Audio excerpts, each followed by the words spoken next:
What is an expat? The definition of an expat is a noun, a person who lives outside their native country. For example, a British expat has been living in Amsterdam for 14 years. Or as an adjective, denoting or relating to a person living outside their native country. Greg is an expat Australian. I guess the difference between an expat and an immigrant is that an expat doesn't rule out the idea of finally coming home someday. So by that token, I was an immigrant. However, China doesn't allow foreign nationals to immigrate to China properly. There's no real option of getting a work visa renewed every year, so there's no guarantee that it will be renewed. The thing is, I never had the intention of leaving China. I was more than happy to continue integrating and learning and exploring and making bonds and connections with the people around me. I never went to China with the intention of taking a peek or having a quick gander and going back home. While I didn't know that I'd end up staying, I was the weirdo at all the jobs that I had broke out of the expat bubble.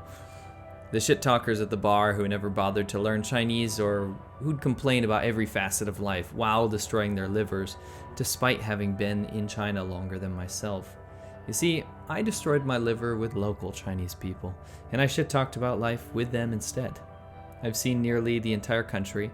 I've hung out with all walks of life, from mechanics in the dusty ghettos of steel cities in western China to multi-millionaires living on the 40th floor of some of the most expensive property in Shanghai. One thing rings true for China as a whole, though. It's a strange country that operates on so many gray area rules that it'd make your head spin. So in this series, I want to de-brainwash myself with you guys about a lot of the misconceptions of China. The first thing that I actually need to de-brainwash myself of is the crime rate and the way that society actually functions. We all hear it. China is one of the safest places in the world. Many politically left-leaning folk will mistake the country's name, the People's Republic of China, and credit China's low crime rate with the socialist principles that the country must have because it's communist. This is simply not the case. China has some of the lowest rates of welfare and social programs in the world. The USA looks like a socialist paradise by comparison. Then you have right-leaning folk who often like to credit China's stability and lack of crime due to its strong sense of pride and nationalism. China is very homogenous, so they know how to stick together.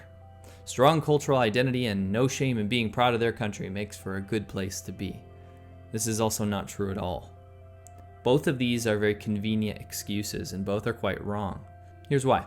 Statistically, China looks like a pretty normal place.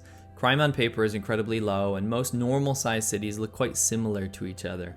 However, just like any country that doesn't honestly report on most statistics, I mean, they lie about the temperature when it gets too hot for God's sakes, you don't get a real impression of a place until you stay there for a while. Of course, there are rough areas in many cities, and crime in villages and rural areas can go completely unreported.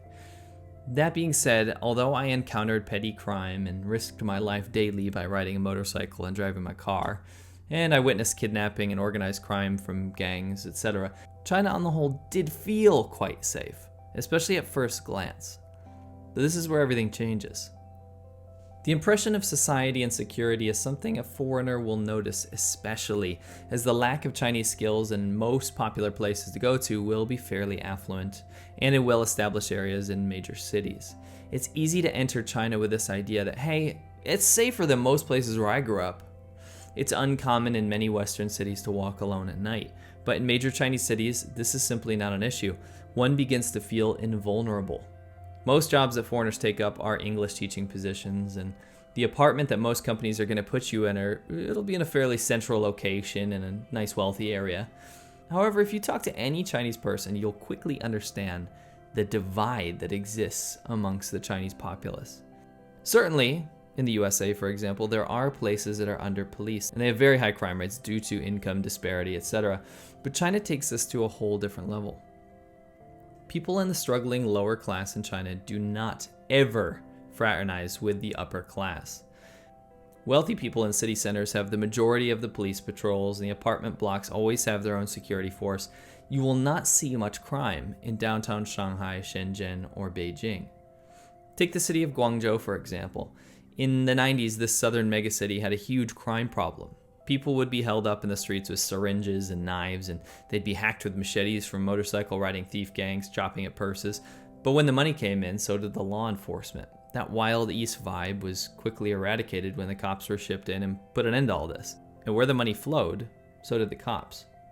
But then you have less affluent cities. There's this place in Hunan that I went to on the border with Guizhou, whose entire local economy was based on the export of hitmen. The lack of good education programs and lack of income flowing to the city meant that you could take up a job as a hitman, travel across to different cities in China, and put an end to someone's life for a profit. The fact that a city en masse was allowed to operate like this shows you the actual disparity between law enforcement and the importance of money. Now, the downside is that with this money comes investment. Investing in property has been a long-held Chinese tradition, as instability between dynasties, governments, and change in general meant the average person could lose it all at the whims of a leader and his policies. But if they had a place to live, it was physical wealth that could be held onto in times of need.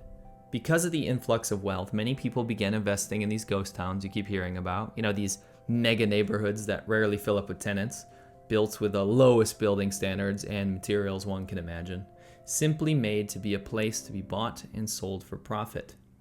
You see, the government initiative to bolster these property companies and keep the economy growing means that land previously tilled and used by farmers for food production becomes quite a bit more valuable than whatever the farmer could produce from it. Huge swaths of land that were previously rural and bulldozed and built over with these so-called tofu buildings.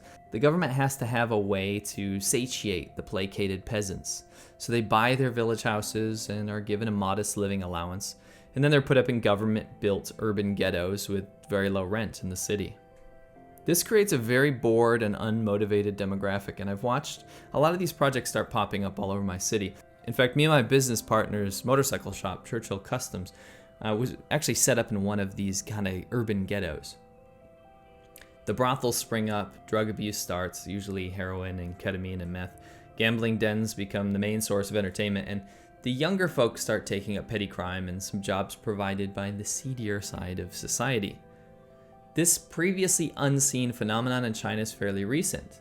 And with the government's push to urbanize the entire country, it's very palpable now. When I bought my apartment in downtown Huizhou in southern China, I was in a really safe neighborhood. By Chinese standards, it was upper middle class. However, within a few years, the government bought some of the older rundown buildings and offered the placated peasants living arrangements, to people who moved from the villages outside the city.